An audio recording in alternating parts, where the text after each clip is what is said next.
মধ্যপ্রাচ্যের পরিস্থিতি এখন খুবই উত্তপ্ত। মাত্র কয়েকদিনের ব্যবধানে এমন কিছু ঘটনা ঘটেছে যা পুরো বিশ্বকেই নাড়িয়ে দিয়েছে। তো চলুন দেখে নেওয়া যাক ঠিক কী ঘটেছে আর এর পেছনের কারণগুলো বা কী। ঘটনার শুরু মাত্র কয়েকদিন আগে ইরানের সর্বোচ্চ নেতাকে হত্যা করা হয়েছে।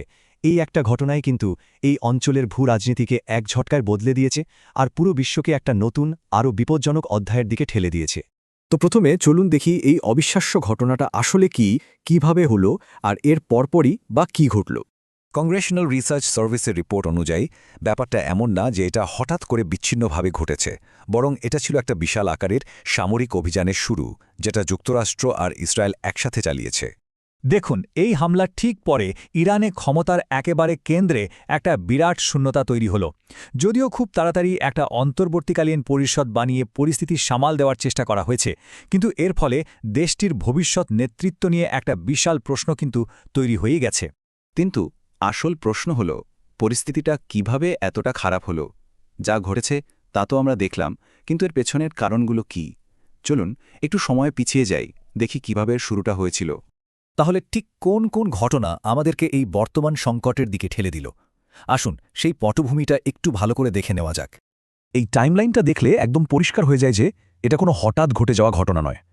পারমাণবিক চুক্তি থেকে আমেরিকার সরে আসা, তার আগে ছোটখাটো যুদ্ধ, আর সবশেষে কূটনৈতিক আলোচনার ব্যর্থতা, এই সব কিছুই কিন্তু ধীরে ধীরে এই বড় সংঘাতের জন্য মঞ্চটা তৈরি করছিল। আর এর সাথে যোগ হয়েছিল ওয়াশিংটনের ভেতরের গভীর রাজনৈতিক বিভেদ। এটাই কিন্তু ইরানের প্রতি মার্কিন নীতিকে বছরের পর বছর ধরে নড়বড়ে করে রেখেছে। এক পক্ষ বলছিল চুক্তিটাই যথেষ্ট নয়, আর অন্য পক্ষ বলছিল চুক্তি থেকে বেরিয়ে আসাই ছিল সবচেয়ে বড় ভুল। আর সবকিছুর মূলে ছিল এই কারণটা।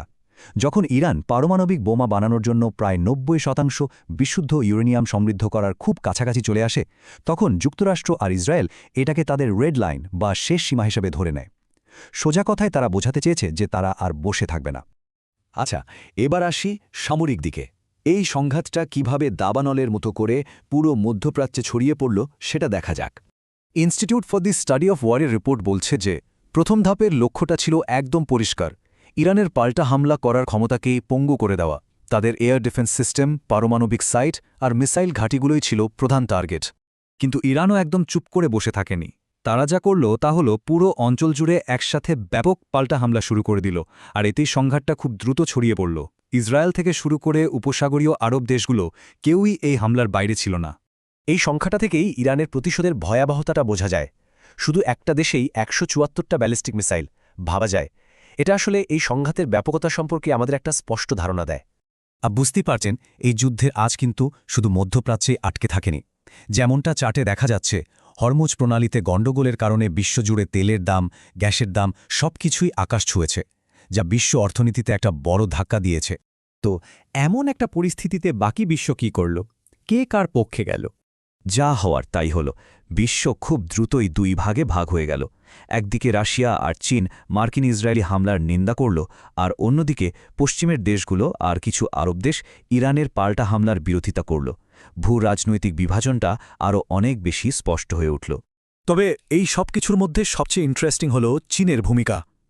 চ্যাথাম হাউসের এই কথাটা কিন্তু একটা ইঙ্গিত দিচ্ছে যে চীনের এই আপাত নীরবতার পেছনে হয়তো আরও গভীর কোনো কৌশল কাজ করছে। মানে চীন সরাসরি ইরানের সামরিক মিত্র না হয়ে নিজেকে একজন সম্ভাব্য মধ্যস্থতাকারী হিসেবে তুলে ধরছে।